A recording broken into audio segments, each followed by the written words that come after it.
দারুণ টেস্টি জলখাবার, নিরামিষ দিন হোক বা যে কোনো দিন এইভাবে কম ঝামেলায় কম সময়ে বানিয়ে ফেলুন, খেতে দারুণ লাগবে।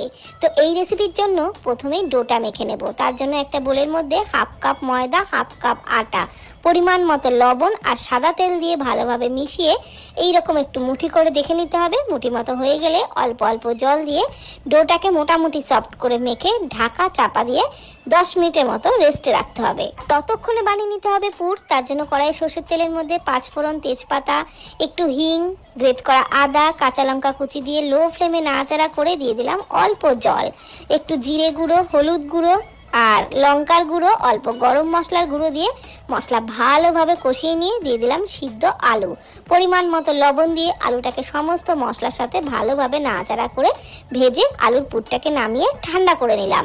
এদিকে যে ডোটা মেখে রেখেছিলাম তার থেকে ছোট ছোট করে লেচি